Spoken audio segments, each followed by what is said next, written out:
Building influence is something anyone can learn. It's an investment you can make in yourself, and it can hold the keys to achieving your dreams and having the life and impact you want to have. I'm Laura Cox Kaplan. I've learned a lot over 3 decades about building and sustaining influence and how using it and using it effectively can make a big difference in your life and career. Here on She Said podcast, we're digging into the different dimensions that help us build and sustain influence. If you thought being an influencer was just for social media, think again.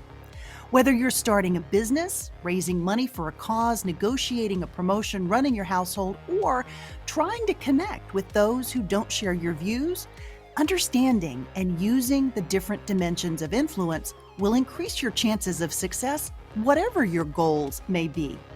Listening to She Said podcast is a smart, efficient investment you can make in you. I'm really glad you're here, and I'm excited we're on this journey together. Hey friend, welcome to She Said podcast.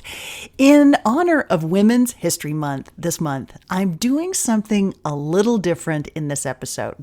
I've gone back into our She Said archives, and I've pulled a couple of conversations and repackaged them, which I think you're really going to love.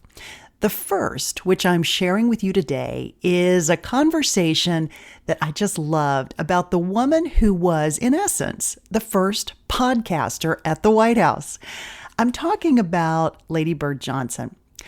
Her influence and her role in history was not well understood. That is, until historian Julia Sweig ran across some largely ignored audio tapes recorded by Mrs. Johnson herself during her time as First Lady. The recordings, some 123 hours, begin with Mrs. Johnson's firsthand account of the tragic events that led to her husband becoming president. Julia Sweig joins me for this conversation, and we take a deep dive into how she ran across this material and what we now know about Mrs. Johnson's influence with her husband, the impact that she had on history, and just more about her own insights and observations, and in some cases, Mrs. Johnson's own admitted self-doubt and insecurities, all told in her own voice and in her own words. Julia used this material and wrote a book called Hiding in Plain Sight, and then produced a terrific, truly terrific 8-part podcast, which includes clips from some of those original audio recordings made by Mrs. Johnson. I literally get chills just thinking about it. It is absolutely fantastic. If you've already listened to Julia's podcast, I think you'll enjoy this complimentary conversation with her about what she learned about Mrs. Johnson and ultimately putting this information into context as we think about this bigger topic of influence, what it is, and how we use it. I think Women's History Month is a perfect opportunity to reflect on how far we've come and to celebrate some of those lesser known stories about incredible women in our history, including Mrs. Johnson. Here is my conversation with historian Julia Sweig. Laura, I'm so delighted to be here with you. Thanks for having me. Well, I'm delighted to have you. As I mentioned to you before we started recording, I am fully obsessed with this podcast that you have created on Lady Bird Johnson. It is truly fantastic. As we get into this, I want you to tell us how you stumbled across these diaries. I mean, this was not your area necessarily of expertise, historical figures, former first ladies. Talk about what happened and what captivated you about these audio tapes, how you even learned about them in the first place. I love this thread. So let me just take it piece by piece and say, first of all, that my very first book that I wrote was based on unexamined material in archives as well, although they were Fidel Castro's archives in Havana. And so, and retelling a story that we thought we already knew using the archives of the principal subject I'm writing about turns out was sort of already in my gray matter. I mean, I have put it together as that origin story now. I don't think I thought of it when I stumbled upon, and it wasn't really a stumble, on the Ladybird Diaries.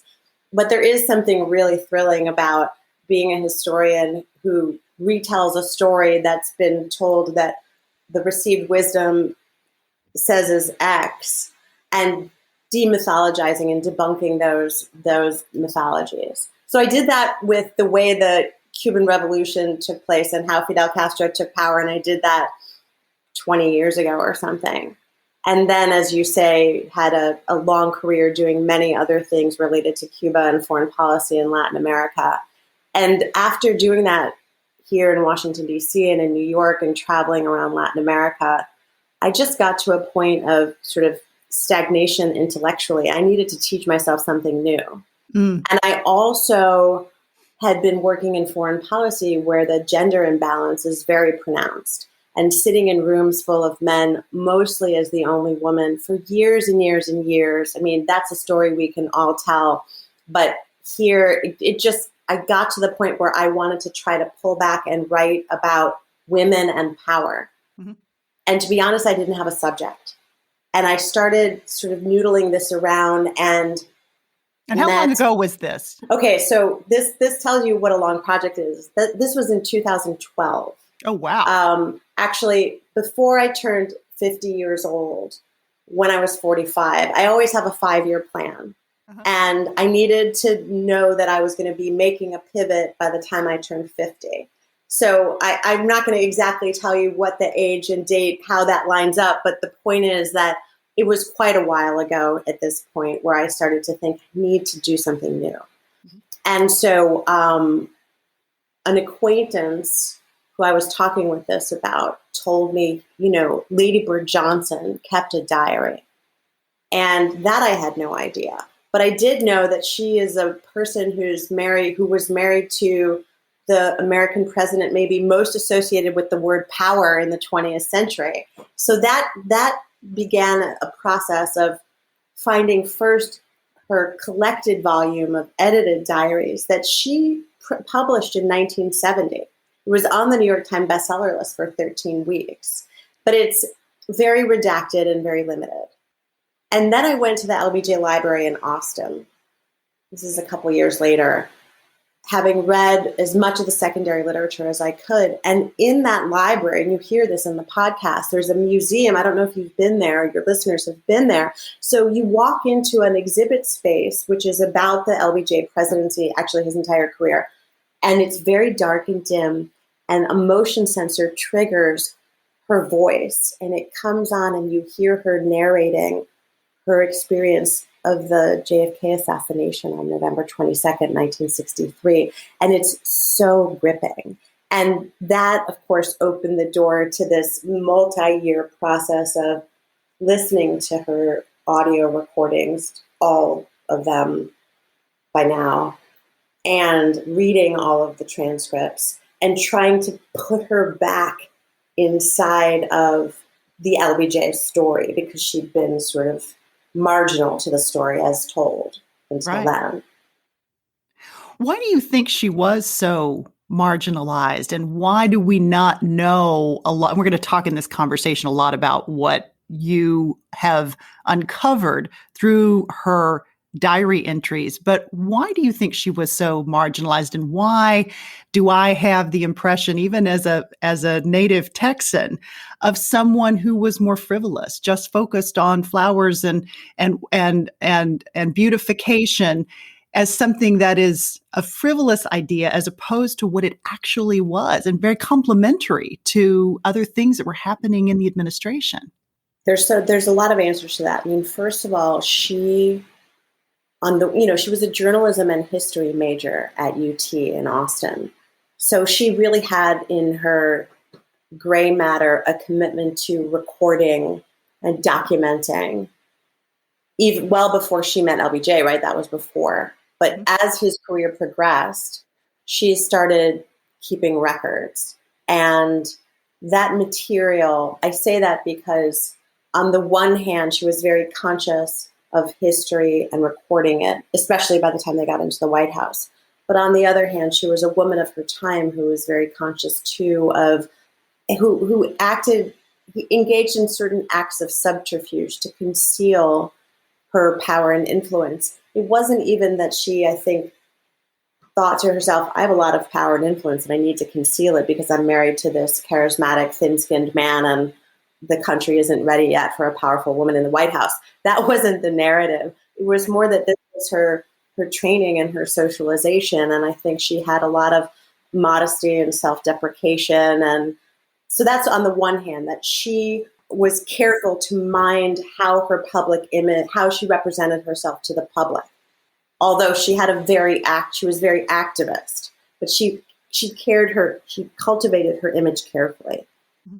The second thing is, though, of course, that the historiography, all of the history that's been written about LBJ, journalistic, historians, biographers, and this isn't unique to LBJ, but we're talking about that presidency, focus on the great man in the Oval Office, right? That's the nature of presidential history, and it's the nature of male storytelling to maybe not look in a rounded way. It has driven, there's some blinders there. So the material that has been analyzed and studied and excavated has been of focus on LBJ and the people around him, and not so much Lady Bird, even though she was in the room all the time. Yeah, which was pretty unusual for the time, as I gather, right? You didn't have first ladies of that particular generation, if you will, who were that involved. I mean, Jackie Kennedy was not that involved in JFK's administration, at least as far as I know, right? And not involved in policy making and didn't have offices and all of that. It was I think that her modernization of the East Wing as a component of the whole White House political operation is very significant. She's really the bridge from Eleanor Roosevelt to Hillary Clinton. I don't know if Lady Bird Johnson had security clearance, but she was certainly in the room and reading his documents. I mean, often the room was the bedroom, right? He famously had staff meetings in his bedroom all the time, and she was often there. When you just look at all of the images in the LBJ Library website, you see her in the Oval Office all the time. So I think it is unusual and not something we've known because they didn't broadcast it, but certainly LBJ knew it, she knew it, but they were careful to titrate the way the public received that information. Yeah. Talk about how her beautification efforts actually were such a pivotal part of the civil rights movement and what became the Civil Rights Bill. Talk about how those pieces fit together, because I have to admit my ignorance. I really never thought about it in the way in which she was apparently thinking about it and in the way that you've presented it in the book and in the podcast. Talk a little bit about that. Yes, I was very surprised to find the way her time in the White House brought together civil rights and what we would call today environmental justice, especially in Washington, D.C. Beautification is the word that, she says much later in her life, I'll never forgive Lyndon's boys for making me use that word as a cover for my environmental agenda. And she hated the word. She shed it off by the end of her time in the White House. She started out with this idea, which she put together with Stuart Udall, who was the Secretary of Interior and a very significant environmentalist, with the idea that she could use her First Lady energy toward beautifying Washington, D.C. and making it a model for the rest of the country. But very soon into this process that involved philanthropists and landscape architects and garden club ladies and sort of Big Tent Johnson politics in a way, she started feeling quite uncomfortable with that, right? And so I think of her evolution as one that, and beautification as one that goes from ornamental, literally just planting flowers and beautifying, and we see that in Washington today. Washington's in bloom, and a lot of that is thanks to her, from ornamental to fundamental. And so she developed over time without a budget, right? The East Wing can't pass legislation. It doesn't have a budget, but it has its famous and now very significant convening power. Partnerships with Black Washington. Washington, D.C. was the largest majority Black city at the time, but it also in the 1960s and still today. I mean, obviously there's no statehood, but almost entirely unrepresented and incapable of having its own budget and taxing authority and therefore participation for its citizens in decisions about itself. And with the segregation that came in Washington at the time, there was also total deprivation of public services in Northeast and Southeast and Southwest and all of the non-white neighborhoods of DC at the time.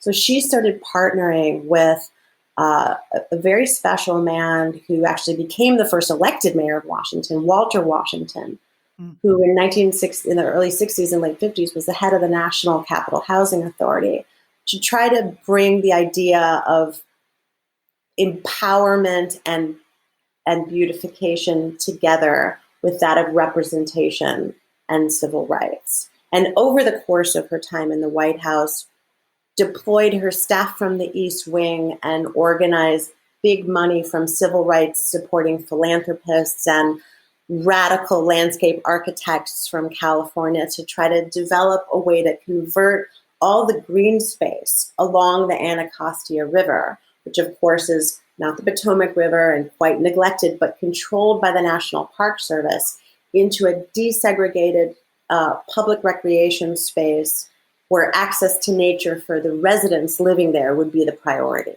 That's the story behind beautification in Washington, D.C., with Washington as the model for the rest of the country. It's absolutely fascinating. It just, as I have listened to this and as I've read your book, there were so many details that I never put the pieces together. So it's quite incredible.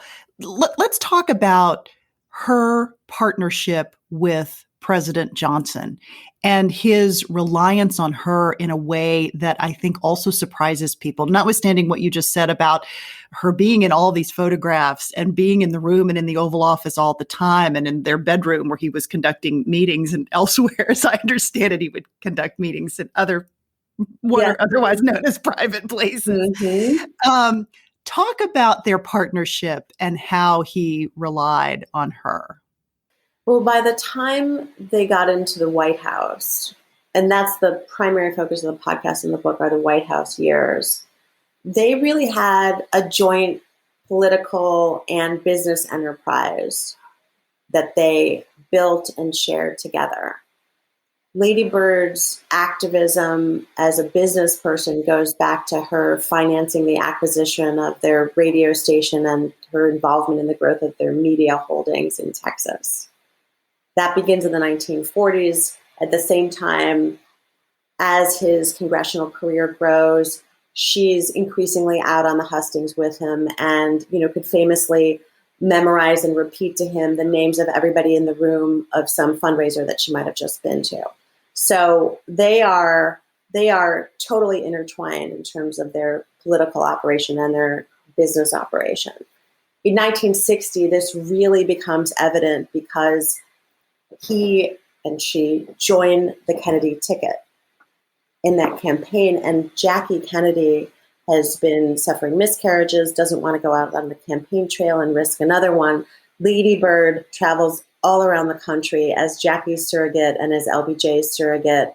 And of course, Bobby Kennedy famously says that Lady Bird won Texas for JFK. Mm-hmm. And so I'd say that by way of background, because by the time they take office, because of the tragedy of the assassination, their jointness is they're totally inseparable in terms of their vision for the country domestically, and also in terms of their awareness of how difficult it's going to be to keep the country united. And they feel very readily the tension between being pushed to escalate in Vietnam and their desire to deepen the progressive social reforms that started under FDR, who was their idol. And so the that joint enterprise continues from the day they enter the White House until the moment they leave. And it's manifest in her role in setting the arc of the presidency, meaning making sure that he runs in 1964 when he has many, many doubts, a big story that also has not been told before. Mm-hmm. And also participating actively in his exit strategy that we see come to the surface March 31st, 1968, when he announces he won't run again. What did you learn, Julia, about, LBJ was a larger than life personality. What did you learn about their relationship on a more personal level and her ability to work with him, manage him to some degree? There's a lot of complexity in this relationship. Talk about what you learned about that aspect of this partnership. So the layers and complexity of the marriage, of course, anybody that's been married for more than a minute understands that, or married or together with anyone else for more than a minute understands that layers and complexity are also impenetrable from the outside, right? Nobody knows what really goes on inside of a marriage. That's the cliche, the truism, but it's true. And so I'm surmising here, making an intelligent guess, Laura. Because she didn't talk about this as much. So, of course, what has been talked about is a lot of emphasis on the negative sides of the marriage, on LBJ's infidelities, on his vulgarities, and on his mistreatment of her in public, verbally. And I just thought that, and could see right away that clearly it couldn't be but hurtful to her. But it paints her as his victim, that mythology, and it deprives her of agency, and it neutralizes, minimizes, disappears her substance. So when I took the time to read all of the material, not just her diaries, but all of the policy material and campaign material that are in the LBJ library and in other archives around the country, what you see is that what she brought to the table was the ability, as you say, not just to manage him, but to ground him, to give him, we talk about the emotional ballast that women in marriages to powerful men provide, but it wasn't just that. It was political savvy. It was judgment. It was a strategic mind. It was judge of character. It was a highly compartmentalized, contained personality who knew how to take care of herself so that she could take care of him. And by the time they get into the White House, that's an enormous amount of power that she exercises over him. So I place that into the full context and think, well, every marriage has its trade-offs. I don't want to deny that it's horrible to know about how busy he was outside of the marriage, but there's a much bigger picture, and it's something that she clearly made peace with. What you hear in this material is how much she loved him. Right. And vice versa. Yeah. It's so fascinating. So one question that springs to mind that you reference in the book, and I believe you reference it in the podcast as well, is that you hear elements of self-doubt, maybe even imposter syndrome, or what we talk about as imposter syndrome now. And you think about this complicated relationship that she had with this very big personality, right?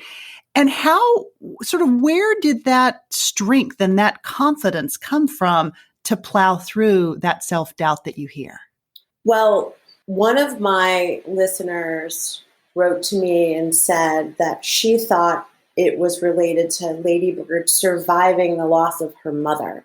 Her mother died when she was 5 years old. She was raised by her father, who was this larger-than-life kind of Tennessee Williams character. She was raised by descendants of enslaved people. This is in East Texas on the border with Louisiana, right, and by an aunt from Alabama. She had a lot of grit, and she, as a lifetime reader and a long lifetime person who sought solace in nature, she really did have the ability to, she was an incredible survivor, and she was very, very intelligent. But, it's hard to know exactly what shapes people. Does trauma shape people, or does opportunity shape people, or a combination of both? And I think, taking my cue from her too, she always talked about how Lyndon himself stretched her, how he pushed her to be her best possible self. So when we hear about those stories about him giving her a hard time about her clothing, right? This wasn't as much, you don't look nice, be more femme or something. It was also, rise to your capacity and show the world how amazing you are. Back to the father, gave her a lot of autonomy, gave her, I think, confidence, encouraged her intellect by bringing in this kind of eccentric aunt to help raise her, who was an opera buff and read very well read herself. So I think by the time she meets LBJ, you're right. She was trained to deal with the big personality, but LBJ saw her very remarkable attributes, and that's something about him. He was very good at spotting low ego, highly intelligent people and bringing them into his inner circle. And many of them stayed there for decades as Lady Bird. So fascinating. Let's talk a bit about her relationship with Mrs. Kennedy. Mrs. Kennedy had a very interesting persona and a very different role in the White House. In later years, as we've uncovered in her own audio tapes, she says things that are not particularly kind. She said a lot of snarky things about a lot of people. It's a bit snarky. But Lady Bird in particular, which is interesting given the role that Lady Bird played, as you just said, in serving as a surrogate for Jackie on the campaign trail and really helping the administration. Talk a little bit about their relationship, which, as I understand it, kind of evolved. But I found Jackie's comments to be, or Mrs. Kennedy's comments to be, interesting given that relationship.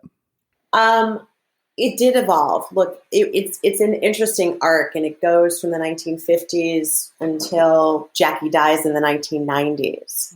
In the 1950s, once LBJ becomes majority leader, his seniority confers to Lady Bird. So she's sort of the queen of the Senate spouses, and they meet once a month, and it's a time for intelligence gathering and intelligence spreading, and as I imagine it. And she brought Jackie in, and Jackie was a socialite. I mean, she was a debutante and an equestrian, and she studied in Paris, and she was very, very different in orientation and culture than Lady Bird, and each of them knew that. But they were very respectful to one another. Lady Bird, you can hear it on the podcast, speaks of her quite adoringly. In 1960, the tables turn, and Lyndon loses in the first ballot in Los Angeles at the convention, and Jack is now on top and asks LBJ to be his vice president. So suddenly the asymmetry that the Johnsons had been used to flips, and they're on the bottom, right? Who wants to be vice president? But they couldn't find a way to say no. So Lady Bird becomes Jackie's surrogate as Jackie's trying to have more babies, and Jackie's not the political animal. I shouldn't say not entirely. She's not as much of a political animal as Lady Bird is. And the cultural differences between the Kennedy and Johnson clans become more and more pronounced. And the Kennedy team is very, very negative about LBJ. They spread these terrible kind of cultural biases about the South and corn pone and all of the kind of ways of smearing the Johnsons. And it's very, very hurtful. Although between Jackie and Lady Bird and Lyndon, and even Jack, there is a kind of intimacy and understanding and mutual respect, especially between Jackie, Lady Bird, and Lyndon. After the assassination, and I do want your listeners to listen to the podcast and read the book, so I don't want to give away the whole story, Jackie and Lady Bird orchestrate a really incredible transition, incredible in terms of its grace and its care and its and its caution and the way they treated one another during that process. But once Jackie leaves Washington, D.C., the distance then does set in. And I think Jackie's snarkiness that you hear in talking about Lady Bird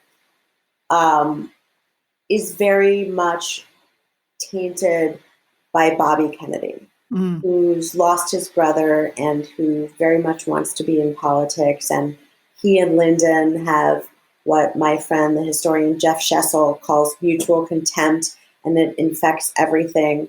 And I think it definitely affects Jackie. So by the time Bobby himself is assassinated and Jackie and Lady Bird see one another at his funeral, you really get a sense from Lady Bird's telling of it, and we hear it, and I write about it, of just how much distance was between the two of them. But they recover their relationship in the aftermath of LBJ's death and Lady Bird's very long post-presidency.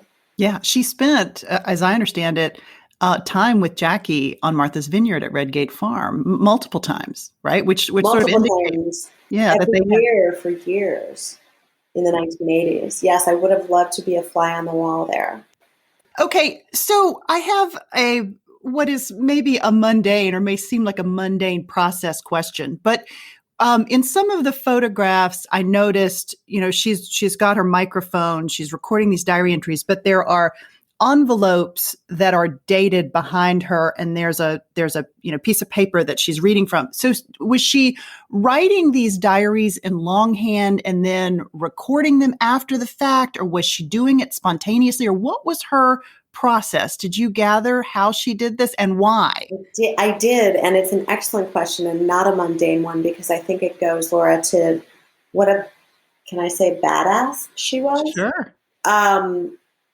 So as I said, she was trained as a journalist and historian, and before she got into the White House, and for probably we have decades of them, but they haven't been processed. She kept little tiny spiral notebooks with her, and kept in Greg's shorthand, took notes on everything, and even took notes, and I don't know if it was in longhand or shorthand, on the flight back from Dallas to the White House, to Washington, D.C. on the day of the assassination.